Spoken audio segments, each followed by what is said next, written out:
After my husband's company became successful, he started acting different. He didn't hide the fact that he was seeing another woman. When I confronted him about it, he just laughed at me. "You don't make any money, so you should be happy I'm supporting you," he said. "Maybe then I'll think about getting a job." I told him I would find a job myself, and he just laughed and said I could do whatever I wanted. So I got a job at his parents' company, and that's when I decided to get back at him. My name is Karen, and I'm 34 years old.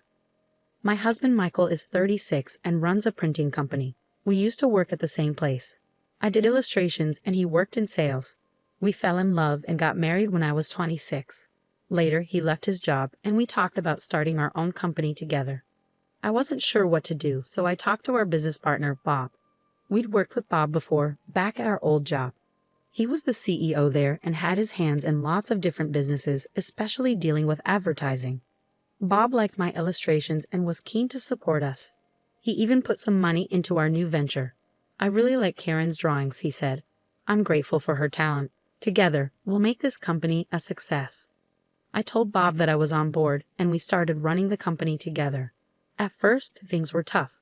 We lived in a small apartment, but once the company started doing well, we could afford to move into a fancy condo. That's when my husband asked me to stop working and focus on being a homemaker. "I'll find someone else to do the illustrations. I want you to support me," he said. I felt like I had to go along with it, but I knew I had to tell Bob about what was happening. He had invested in our company, so he deserved to know. "I'm really sorry, but I have to stop doing the illustrations," I told him. Bob seemed genuinely upset. "I'll miss seeing your drawings, Karen. If you ever want to start again, just let me know. I'll always be here to help." "Thank you so much," I said gratefully. So I started focusing on being a homemaker to help my husband out. But I couldn't give up drawing completely, so I started sharing my illustrations as a hobby on Instagram. People really liked them, and it became my little secret joy. Even though I stopped working, my husband's company kept growing. Our life got better too. He got a new car, and he started buying expensive suits from famous brands. I didn't really get why he needed all that, but I guess it's important to look good when you're the boss. No matter how busy he got, my husband always made time for dinner at home. It was something we promised each other. Even when things got hectic, he insisted on having that time just for us. We'd sit down, have dinner, and he'd tell me about the future plans for the company. I was happy just to be there for him and support his dreams. I thought it would always be like that. The company kept doing well, but I started noticing a change in my husband. He stopped talking to me about the company during dinner. "How's work going?" I'd ask. "Fine," he'd say, not really interested. I kept asking him about work, wanting to know more, but he snapped at me, saying I wouldn't understand because I'm always at home. It hurt to hear him talk to me like that. I tried to tell myself he was just tired and stressed. That night, he finished his meal quietly and went straight to bed. This went on for a while, and then he started eating dinner out. He'd make excuses about socializing or work events, but he used to always eat at home. Even then, I'd wait for him delaying my dinner, but now he'd just leave without a word. And recently, he wouldn't even bother sending an excuse. When I brought it up, he'd just yell at me. It felt like he was a different person. I started to feel like nothing more than a servant to him, and it made me really upset. When we started the company, we went through tough times together. But now, I felt like I was beneath even his employees. I didn't do housework because I liked it. I did it because I wanted to help him achieve his dreams. But he didn't seem grateful for any of it anymore. While my husband was away, I found solace in my illustrations. It was the only thing that helped me relax. As I kept drawing, more people started following me, leaving kind comments. Even Bob's name popped up among them. He offered to work together again, and just the thought of it made me feel hopeful. Without that hope, I don't know if I could have kept going. As we stopped having dinner together, a gap started growing between my husband and me. Eventually, I started suspecting there was another woman in his life. I smelled a different perfume on his jacket, one he'd never use. When I asked him about it, he just brushed it off, smirking like being caught wouldn't matter. For the first time, my sadness turned into anger. I was tired of being mocked and left alone at home, unable to do anything but chores. I felt anxious about being left behind by society. My friends envied me, but they didn't understand. Even my parents laughed it off as a fancy worry. I had to face this problem alone. Then, one day, my husband came home drunk. I took care of him and put him to bed, but I noticed a lipstick mark on his shirt. There was no way he'd have that mark for no reason. It was like a message from the other woman, a declaration of war. Finally, I had proof of his cheating. The next day, I confronted him with the shirt. "Where were you last night? And what's this kiss mark?" I demanded, pointing at the mark on his shirt. My husband looked surprised by the kiss mark, but didn't seem bothered by my questions. "I was out with friends at a bar. It must have happened then, right?" His tone was dismissive. "You'd have to take off your jacket for that to happen. Didn't you notice?" I said I don't remember. He continued, suddenly standing up. His hand came down hard on my cheek in a sharp slap. Stumbling backward, I struggled to process what had just happened. All I felt was a burning pain on my cheek. "When will you get it? Who do you think is providing for us?" My husband's words pierced the air as he walked away, leaving me behind with tears streaming down my face. It felt like my husband didn't love me anymore. The harsh reality shattered me. After that, my husband's behavior became violent whenever he was unhappy. If he didn't like the meal I made, he'd throw the plate on the floor. "This tastes terrible. Don't you know what I like to eat?" he'd yell. "If you want to stay married to me, you better improve your cooking." Every time he erupted like this, I felt like I was walking on eggshells. "Wait, I'll make what you like," I begged, but he never listened. "I'll just eat out. Your food will affect my work," he'd say dismissively.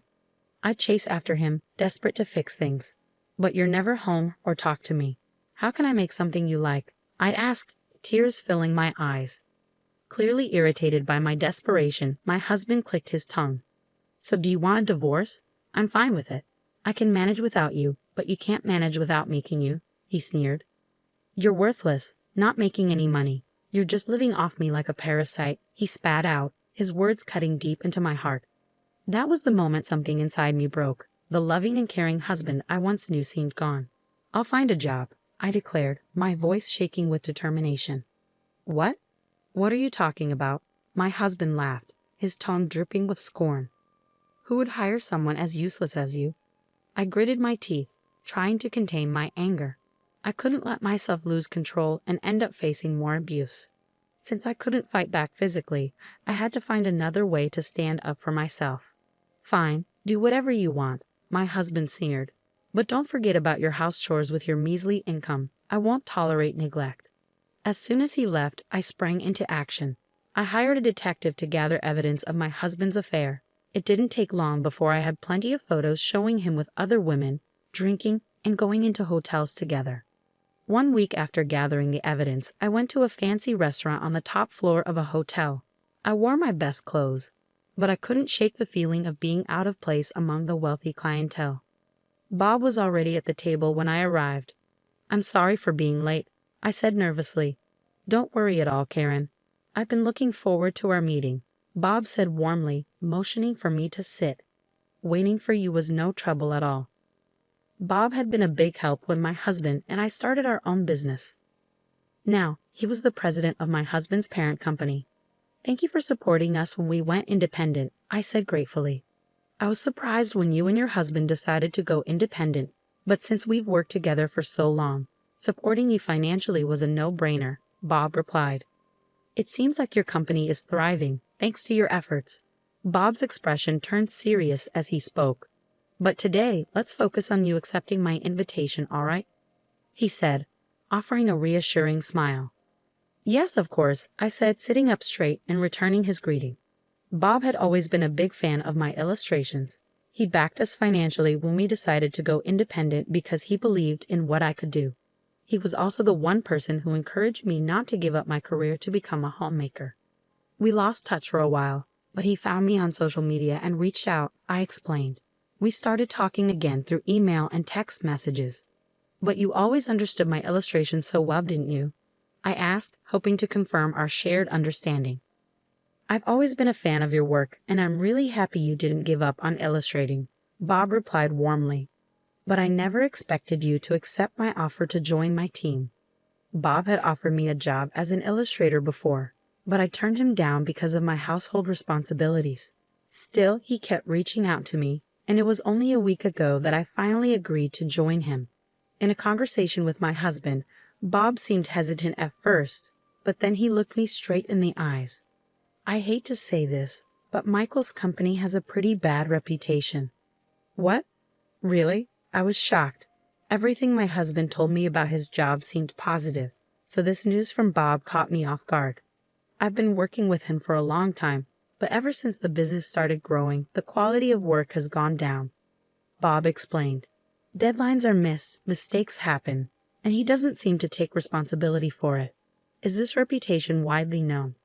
Well, with his company growing so fast, it's bound to attract attention. But now, it's the wrong kind of attention. There are even rumors about him getting involved with a shady group, Bob said, his tone serious. I had no idea, I admitted, realizing how little I actually knew about my husband's business. Trying to change the subject, Bob said cheerfully, Anyway, you'll be creating illustrations for us now. No need to outsource anymore. It's a big win for our company. I really appreciate you being flexible and understanding about my family situation, I said, feeling grateful. It's okay. We don't believe in overworking our employees anyway, Bob said with a reassuring smile. And so I started my job with Bob. My role was solely focused on creating illustrations, so I didn't need to go into the office. Bob allowed me to work from home, which meant I could balance my work with my household responsibilities. Drawing, something I truly loved, brought me so much joy. It had started as a hobby, but now I was thrilled to be working on commissions. As I was working one day, I heard the door slam loudly. When I went to investigate, I found my husband standing there, his eyes filled with rage. You traitor, he suddenly spat out. I was caught off guard by my husband's sudden outburst. To think my own wife would steal my job. That's when it hit me. The reason for his anger became clear. Since I started working with Bob, I began getting contracts with other companies. Thanks to Bob's recommendations, I managed to secure deals smoothly, and most of these companies were partners with my husband's business. This was my way of getting back at him. It must have been frustrating for him to have jobs taken away by the very person he underestimated. You don't have any right to say anything to me. I've just been doing my job, and you gave me permission, I said calmly, meeting his rage with determination. My husband's anger burned in his eyes, but I didn't back down. Go ahead. Hit me if you want. I'll call the police, I declared firmly. The police? My husband's anger seemed to lessen a bit at the mention of law enforcement. My company is failing because of you. What are you trying to do? He shouted, desperation edging into his voice. It's not my fault, I replied calmly. I retrieved the divorce papers and handed them to him. We're not husband and wife anymore. Don't be absurd. You're divorcing me because my company is failing. You're just after my money, he accused, his words dripping with bitterness. I could have divorced you at any time, but I thought now was the right time. I have a lot of work now, and I'm making money, I retorted, showing him the evidence of his affair. My husband, hearing everything, fell to his knees and begged, Please, please. The company is in trouble. I can't handle compensation or a divorce on top of everything. Please support me. Everyone else has abandoned me as soon as they found out the company was struggling. You're the only one who hasn't. I didn't listen to his desperate plea. I left the house with only my work tools and a change of clothes. The next time I returned was to pick up my belongings after the divorce was finalized. My husband's company was making mistakes left and right, and no one wanted to work with him. He spent his days begging to pay me compensation. Meanwhile, I started living on my own, making a living from my illustrations. I became quite wealthy, but I never forgot my integrity, using my ex-husband's actions as a lesson in what not to do.